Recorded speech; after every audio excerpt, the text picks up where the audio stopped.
Good evening. Global pop superstar Katy Perry is tonight at the centre of a police investigation over bombshell claims of sexual abuse inside a Melbourne nightclub. Katy Perry built an empire on being untouchable.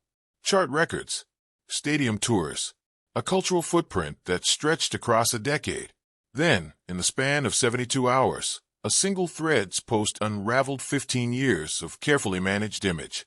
Now there's a police investigation on another continent, a growing list of names, a deleted essay that contradicts itself, and a silence from Perry's camp that is somehow louder than anything her representatives have said. The scandal nobody saw coming. On the afternoon of April 15, 2026, something happened that turned a celebrity social media fight into a real criminal matter. The Melbourne Sexual Offences and Child Abuse Investigation Team, known inside Australian policing as SOSIT, released a short official statement. They said their detectives were looking into a historical sexual misconduct that happened in Melbourne in the year 2010. They said the incident took place at a licensed venue in the Central Business District. They said they could not share anything else because the investigation was ongoing. The statement did not name Katy Perry. The statement did not name Ruby Rose. But every single person reading it knew exactly who it was about. Because just 2 days earlier, Ruby Rose had posted a public accusation on Threads that set the internet on fire. And 1 day after that post, she walked into a Melbourne police station and filed a formal report. A Victoria police spokesperson named Sergeant Julianne Newman spoke briefly to NBC News. She said she could not confirm the names involved because of privacy protocol. She did confirm the investigation was real. She did confirm the unit was SOSIT. And she did confirm that the incident being looked into happened in the year 2010 at a licensed venue inside Melbourne. Now here is what most people watching this story do not understand. SOSIT is not a regular police unit. It was built specifically for cases like this one. There are 28 SOSIT locations across the state of Victoria. There are around 400 specially trained officers working inside this system. Every single detective who joins the unit has to complete a 4-week training course just for sexual offense investigations. They work side by side with trauma counselors and forensic experts inside buildings called multidisciplinary centers. They record interviews using a method called VAR, which stands for Video and Audio Recorded Evidence. This system exists because Australian authorities decided years ago that sexual offense cases needed their own specialists. So when people hear that a police unit in Melbourne is investigating a pop star, they often imagine some dusty file on a forgotten shelf. That is not what is happening here. The case has been assigned to a specialist team trained in exactly this kind of work. And that team has one very big legal weapon on their side. Victoria has no statute of limitations on sexual offenses. A case from 2010 can still be charged today, in 2026. It can still be charged in 2040. That is the rule. It does not matter how much time has passed. If the evidence holds up, charges can still be filed. Ruby Rose has now finalized every report. She posted one last update on Threads, saying she had wrapped up all her statements with the police. She said she could not comment publicly on the case anymore or talk about the individuals involved. She said it was a standard request from the police. She said it was actually a relief. She said she could finally start the healing process. Then she went quiet. That silence is telling. That silence means the machinery is now moving. To understand how we got here, we have to rewind to Sunday, April 12th. The Threads post that broke the internet on a Sunday night. That night, a music publication called Complex posted a graphic on Threads. The graphic showed Katy Perry making fun of Justin Bieber. Bieber had just headlined his first ever Coachella, set the night before. During the show, he mixed an old footage of himself as a teenager from YouTube. Katy Perry had posted on her own Instagram a quick jab at the performance. She joked that thank God Bieber had YouTube Premium because she did not want to see any ads. Complex picked up the joke and made it into a post. That post is where Ruby Rose replied. And her reply was not a joke. Her reply changed everything. She wrote that Katy Perry sexually mistreated her at Spice Market nightclub in Melbourne. She wrote that no one should care what Katy Perry thought. Then she started posting more, and the internet exploded. In a follow-up post, Ruby Rose laid out the specific account. She wrote that she had been lying on her best friend's lap to avoid Katy Perry. She wrote that Katy Perry bent down, pulled her underwear to the side, and rubbed her private parts on Ruby Rose's face until her eyes snapped open. She wrote that she then vomited on Katy Perry. It was graphic, it was specific, and it was public. She also wrote about why this was coming out now. She said she was only in her early 20s when it happened. She said she is now 40 years old. She said it had taken her almost 2 decades to say this publicly. She said that shows how much of an impact trauma takes on a person. She thanked people for seeing her. Then she made a bold move. She dared Katy Perry to sue her. She wrote that Katy Perry was more than welcome to take her to court. She said Katy Perry would not do it because the event was real. She said she had photos. She said it happened in public. She said there were multiple witnesses. There's a real hook in this Justin Bieber trigger that most people are missing. Katy Perry did not just attend Coachella as a spectator. She showed up at Weekend One with her brand new boyfriend, former Canadian Prime Minister Justin Trudeau. The two of them wore matching white shirts and basically confirmed their relationship to the world at the festival. Her mood that weekend was loud, playful, and very much in the public spotlight. The Bieber joke was part of that energy. Ruby Rose saw it. Ruby Rose reacted, and a post meant to mock a pop star for a streaming service punchline ended up triggering a criminal investigation on the other side of the planet. The scale of what this thread's post started is hard to process. Within 24 hours, it was the top trending story on every entertainment outlet in the English-speaking world. Within 48 hours, a representative for Katy Perry issued a statement. And that statement was not just a denial. The statement from Katy Perry's representative was short. It was sharp, and it was engineered. The statement from Katy Perry's representative was short. It was sharp, and it was written with real purpose. The statement said the allegations being circulated by Ruby Rose about Katy Perry were not only categorically false, but also dangerous and reckless lies. The statement then added a second layer. It said Ruby Rose had a well-documented history of making serious public allegations on social media against various individuals. It said those claims had repeatedly been denied by the people named. Now, most fans read that and thought it was a normal denial. It is not. If you look at the language closely, every single word is doing a job. The word lies sets up the claim of falsehood. The word reckless sets up the mental state of the accuser.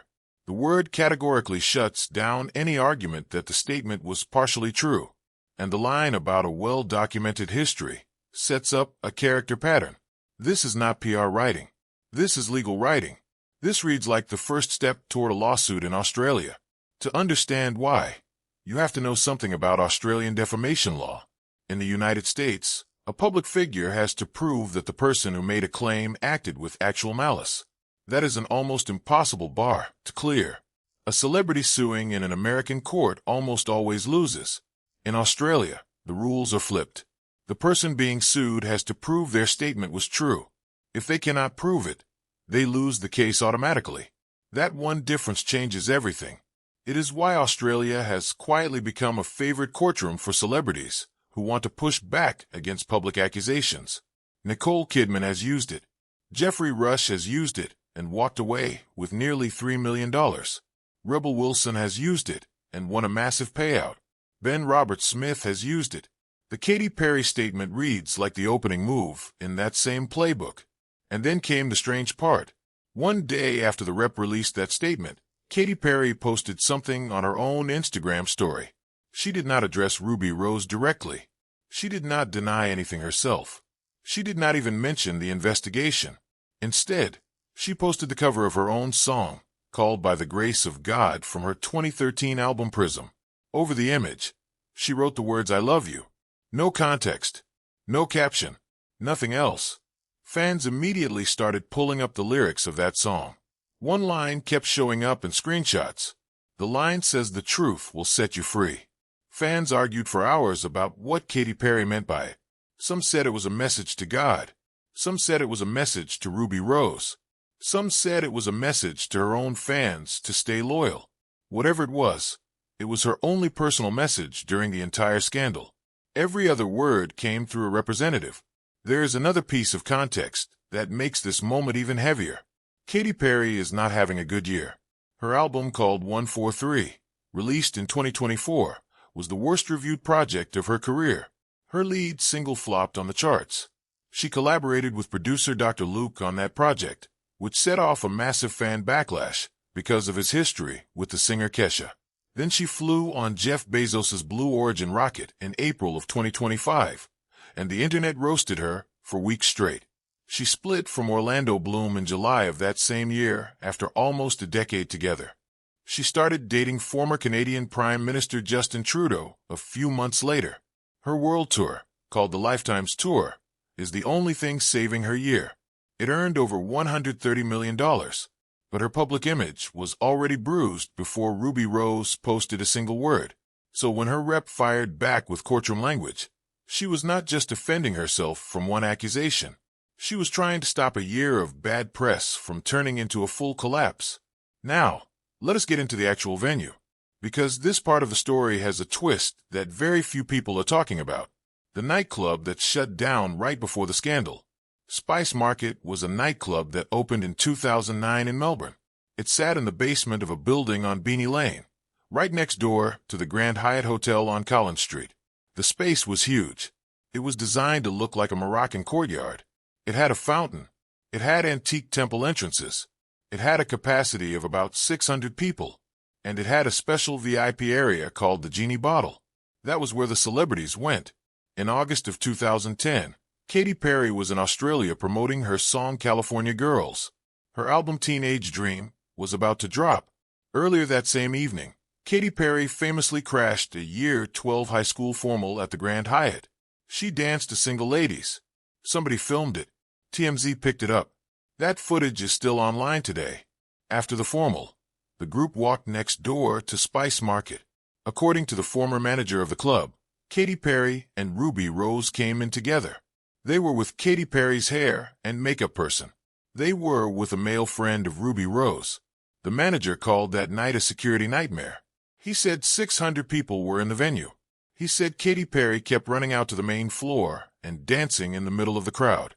Most of their night, according to him, was spent inside the Genie Bottle VIP area. He said they were drinking. He said they were doing their own thing. He said they were drunk, but not completely out of control. He said they were just like any other person drinking at a nightclub. And then he described how the night ended. He said the team at Spice Market was worried about people taking photos of the two stars in a drunk state. So they organized a car and driver to wait outside. He said they escorted both Katy Perry and Ruby Rose out the back. He said they took them up a fire exit. He said they put them in the car together. He said he believed they then went to a famous Melbourne venue called the Peel Hotel. The manager then said one specific thing that matters for the investigation. He said he was not aware of any alleged misconduct. He said he was not aware of anyone vomiting. That is a very careful sentence. It does not deny the event. It says he was not aware of it, which is exactly the kind of statement a lawyer would tell a witness to make. And here is the twist that nobody is connecting. Spice Market closed its doors forever on January 1st, 2026.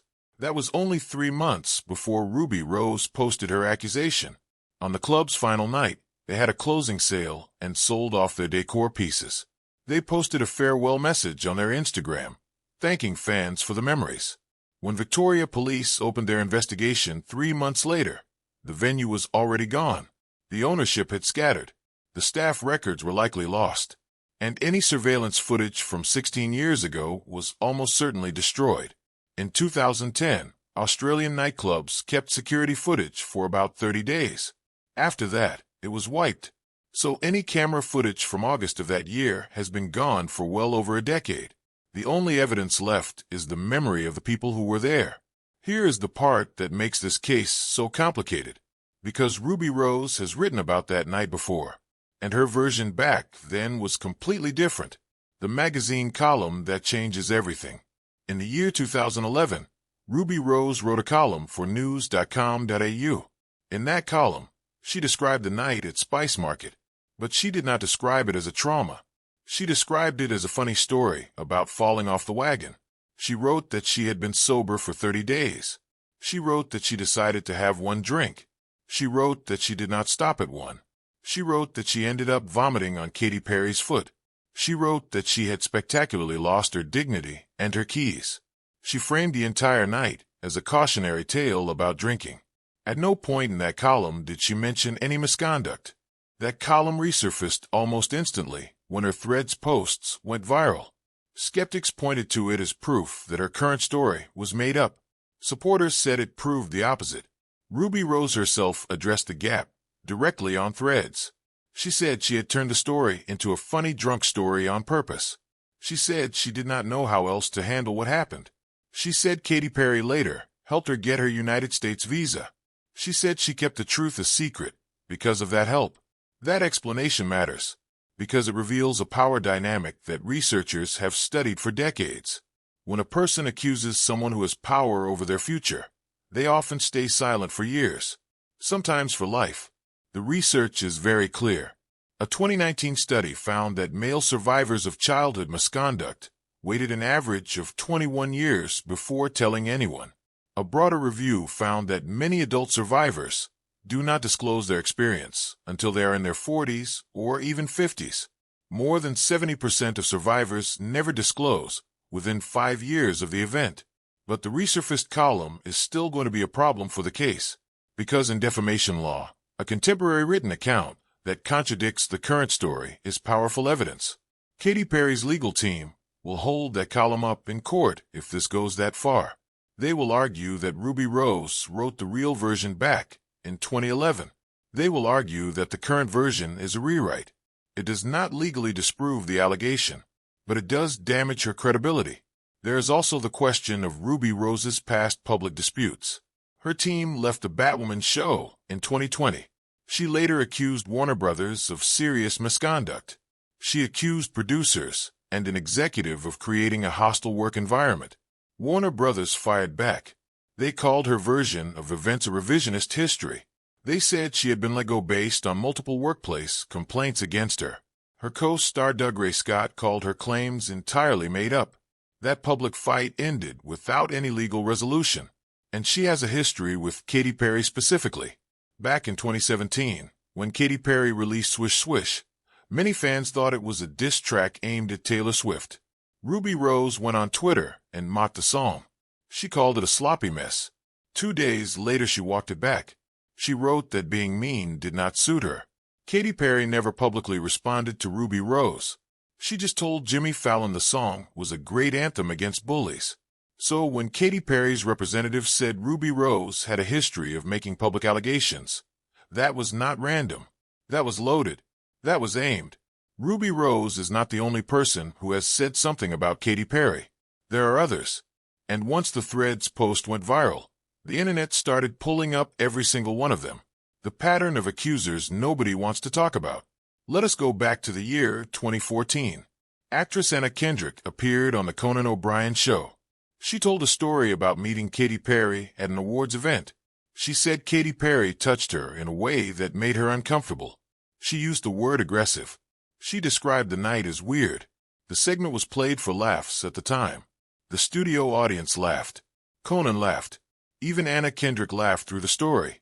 But when the clip resurfaced during this current scandal, it did not feel funny anymore. The same moment that was once a late-night punchline now looked like a red flag. Anna Kendrick has not commented on the resurfacing. She has not made any new statement. Then there is Josh Kloss. He was the male model who played Katy Perry's love interest in the music video for her song Teenage Dream. In the year 2019, he posted a very detailed accusation on Instagram. He said that at a birthday party for a stylist friend of Katy Perry, she pulled his pants and underwear down in front of a crowd of her friends. He said she exposed his private parts without his permission. He said he felt pathetic and embarrassed. He also said he was paid only $650 for his work in the music video. His post was later deleted.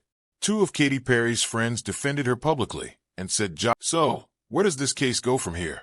It depends on 4 people, and each of them is holding a card that could end this or escalate it.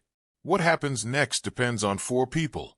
The first card belongs to Ruby Rose. She says she has photos from that night. She has never shown them. If she releases them, the case changes instantly. Photographs from 2010, time-stamped and showing the two women together at Spice Market, could be used to corroborate witness statements. Her second card is the list of people she can name. The best friend whose lap she was resting on. Her male friend who was there that night. Each of them could be interviewed by Saucet detectives. Their testimony could make or break the investigation. The second card belongs to Katy Perry. Her team has the option to file a defamation lawsuit in Australia. If she does, Ruby Rose would have to prove her claim was true under Australian law. That is a much harder task than proving it in the United States. On the other hand, filing a lawsuit would trigger a discovery process that could force Katy Perry to hand over her own records, her own communications, and her own witnesses. That risk might be why no lawsuit has been filed yet. A viral Facebook post has been circulating claiming that Katy Perry has already filed a $1 million suit. That post appears to be fake. No major news outlet has confirmed any such filing as of this recording. The third card belongs to the head of Saucet in Melbourne. That unit has to decide whether there is enough evidence to send a brief to the Office of Public Prosecutions. That office, not the police, decides whether charges are actually filed. If prosecutors believe there is a reasonable chance of conviction, they move forward. If not, the case quietly dies. Given that Victoria has no statute of limitations, there is no clock ticking against them. They can take months. They can take years. The fourth card belongs to the witnesses themselves. The hair and makeup person who was with Katy Perry that night. The male friend of Ruby Rose. The driver who took them away from the club. The security team. The staff at the Peel Hotel, where they reportedly went next. Each of those people may now be getting a phone call or a knock on the door from a Saucet detective. Their memories of a night 16 years ago could be the difference between a case that goes to court and a case that goes away. There is also the question of extradition. Australia and the United States share an extradition treaty. It covers sexual offenses. If Australian authorities ever file formal charges against Katy Perry, they could request her to be sent back to Australia to face them. The process would not be fast.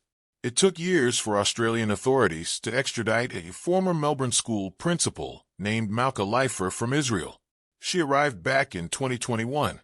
If the Perry case ever gets to that point, the timeline would likely stretch across years and multiple countries. And there's one more thing that makes this case unique in the entire world of celebrity scandals. The alleged event happened in August of 2010. Instagram did not launch until October of that same year.